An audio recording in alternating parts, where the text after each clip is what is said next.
And lesson 10 now. So lesson 10 is about retirement planning and saving for the future. It's the final lesson of the course, and it covers the final aspects of life. Saving for your future and retirement planning are important. It's good to start now. Always start as early as possible. We'll cover the type of retirement accounts, how much you need for the future, and the goal of this lesson is to know what account would work best for you and what you need to save for the future. So what lifestyle do you want in the future, and that will kind of determine how much you need to save in order to keep up that lifestyle so you don't run out of money when you're 90 years old and have to go back to work. And so some type of retirement accounts, employee-sponsored retirement accounts or employer-sponsored retirement accounts. 401k, which is a pre-tax matching, employer matching up to a set percent. So if you say, let's say you put in $10,000 and your employer says, oh, I'll match 10% of whatever you put in, they'll put in another $1,000 of their own money on top of that. So you actually put in $1,000 or $11,000 into your account, which is great. It's the employer is helping you save for your future. And then you have a 403b. It's for nonprofit organizations and government employees. And then finally, you have a pension plan, which is for like teachers who, after a certain amount of years, they get a certain amount of money, and the schools usually match how much money they put in, and you can keep putting in more money.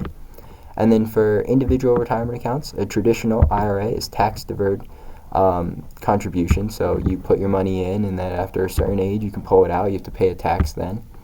And then Roth IRA is a post-tax contributions with tax-free withdrawals.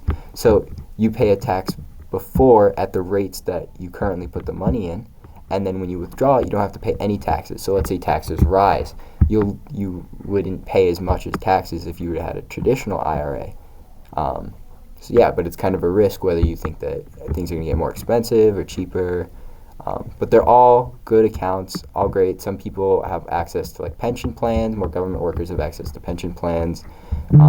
Some employers only offer 401ks, and then everyone has access to your traditional IRA and Roth IRA.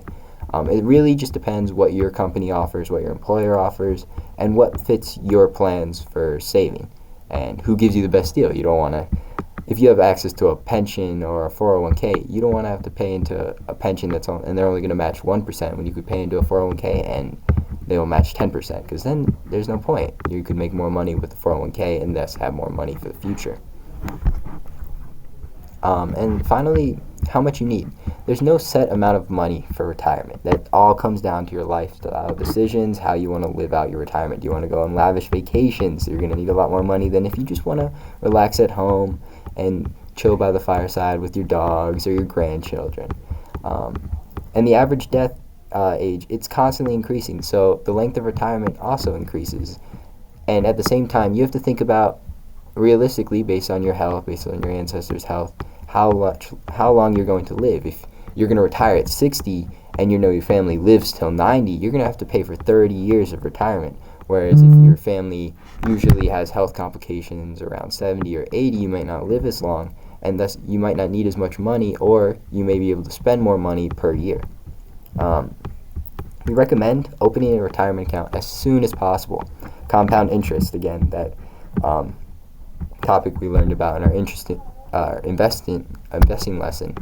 Very important. You put money in, that money makes interest, and then that interest earns interest on itself, and it just keeps growing. It's like a snowball that you push down a hill. It'll get bigger and bigger and bigger, and ultimately it leaves you with a lot more money than if you were to start a year ago. If you started 10 years, you'd have so much more money than if you had started just a year ago. So as early as you can start opening a retirement account, even just an investment account, because a lot of people don't have access to retirement accounts at a young age. Opening an investment account, a savings account, just something where you can earn a little bit of interest on your money, just so it's doing something for you, so you have some money for the future, so you have some capital that you can spend on whatever you need. And then optimally, a pension will provide you the most financial stability during retirement. At the same time, a 401k, it's a great option, as well as both IRAs.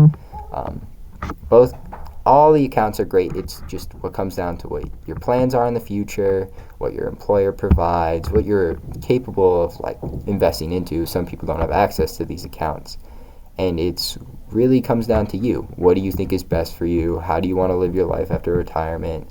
And yeah, retirement, very important. Always start early. The earlier you start, the more you'll enjoy your retirement, because the more money you'll have to do whatever you want. And now we're at our final assessment of the course. This is the finish line. We just ask that you take this form, do the best you can based on the knowledge you learned from this course. It's just to measure the improvement before and after this course, because you took the pre-assessment, now you take the final assessment. And thank you. I believe that is the end of our lesson. We hope you learned something during our short time together. It's big thumbs up. It's an accomplishment. You learned a lot, and it was hopefully fun and entertaining and a little engaging, and you came away with something important. And yeah, thank you for joining us on our course with Sandlink. I might swerve in that corner, whoa, whoa. Hold on tight, 'cause I tweaking it, tell it.